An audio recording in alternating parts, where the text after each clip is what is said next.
Hello everyone, welcome back in our channel. दोस्तों, आप सभी का स्वागत है। मैं हूं कपिल। तो प्यारे बच्चों, आज की इस वीडियो में क्लास 10th मैथ का chapter number 9 some application of trigonometry का क्वेश्चन नंबर 6 को आज हम देखेंगे।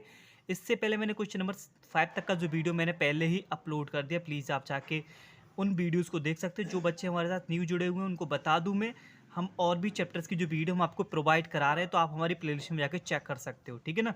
तो बात करते हैं आज के इस क्वेश्चन नंबर 6 की। डायग्राम ना मैंने ऑलरेडी यहाँ पे ड्रॉ कर रखा है, मैं आपको समझाऊंगा। सबसे पहले इस क्वेश्चन को रीड करेंगे, देन उसके बाद मैं आपको अच्छी तरह से इसको एक्सप्लेन करूंगा। बिलीव करिए, काफ़ी कम समय में आप इस क्वेश्चन को कर सकते हो। अगर समझ आ गया तो समझने में भले ही टाइम आपको लग सकता है, बिलीव मी, बट समझ आ गया, जैसे मैंने बोला, आप काफ़ी कम समय में ऐसे क्वेश्चंस को आप ना कर सकते हो। तो देखिए क्वेश्चन नंबर 6, लैंग्वेज को पढ़ते फिर मैं आपको समझाता हूँ लैंग्वेज में क्या बोला गया। ठीक है ना।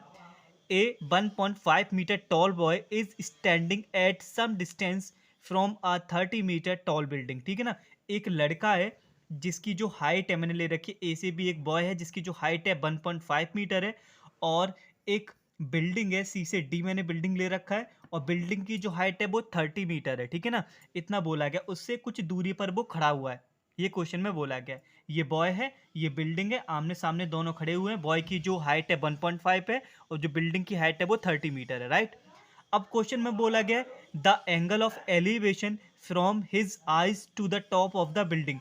उसकी आंख से उस बिल्डिंग के टॉप का जो एंगल ऑफ एलिवेशन है, increase from 30 to 60 as he walk towards the building. ठीक है। क्वेश्चन में बोला गया उसकी आई से लेके उस बिल्डिंग के टॉप का जो एंगल है 30 से बढ़कर 60 हो जाता है। कब हो जाता है? जब वो लड़का बिल्डिंग की तरफ थोड़ा सा वॉक करके आता है। हमने मान लिया अभी यहाँ पर था, अब वॉक करके एफ पर आ चुका है। ठीक है ना।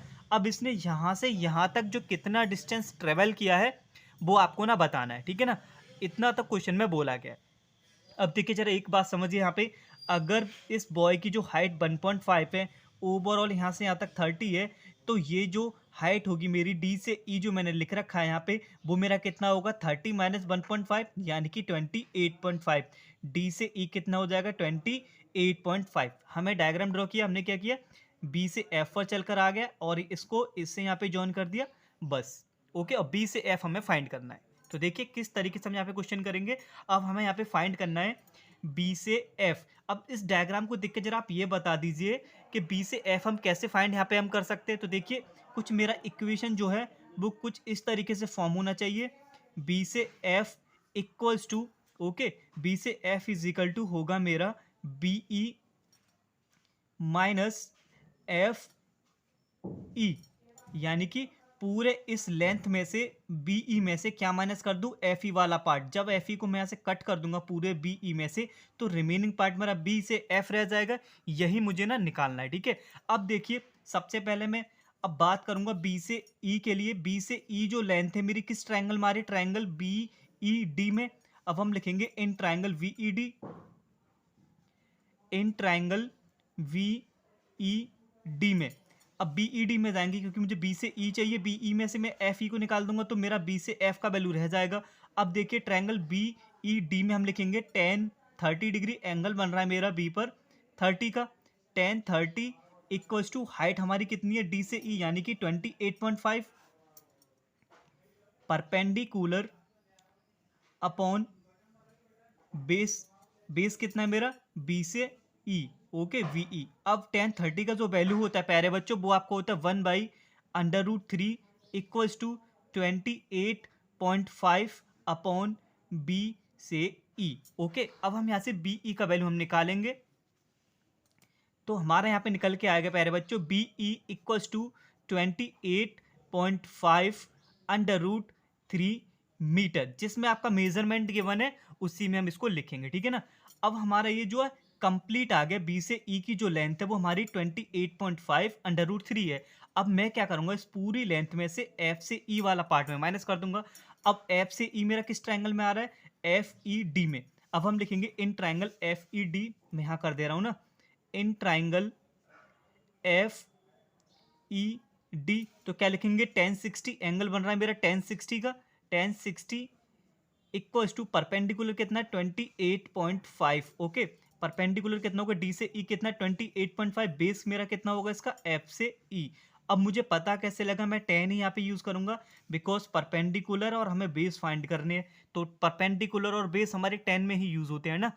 तो अब हम tan 60 का वैल्यू यहाँ रखेंगे। tan 60 इज इक्वल टू होता है under root three equals to 28.5 upon F से आपका हो जाएगा ई। आप एफ ई का वैल्यू इजीली यहाँ से आप कैलकुलेट आप कर सकते हो 28.5 divided by under root 3।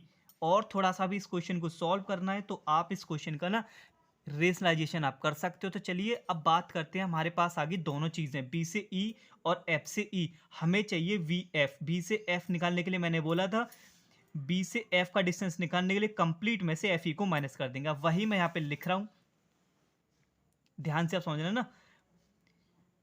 B से F equals to B E का लेंथ आ गया हमारा 28.5 under root 3 minus F E का जो वैल्यू है वो हमारा है 28.5 डिवाइडेड बाई 3। आपका ना यहाँ पे कॉमन क्या बन रहा है 28.5, आपका कॉमन आ रहा है 28.5। जैसे ही आप इसमें से कॉमन लोगे you will get under root 3 minus का 1 अपॉन अंडर रूट 3। आपने ना एलसीएम लेने के बाद ना आपके पास ये बचेगा, फिर आप इसको इजीली ना कैलकुलेट आप इसको कर सकते हो। रूट 3 का 3 के साथ हो जाएगा आपका 3 माइनस का 1 divided by under root 3। Okay, अब जब आप इसको सॉल्व करोगे आगे ना you will get 28.5 multiply 2 and इसका रेशनलाइजेशन साथ साथ यहाँ कर लीजिए under root 3 upon under root 3। तो ये हो जाएगा मल्टीप्लाई में आपका अंडर रूट 3 डिवाइडेड बाई 3। जब आप इसको सॉल्व करोगे ना आपको मिलेगा यहाँ पे,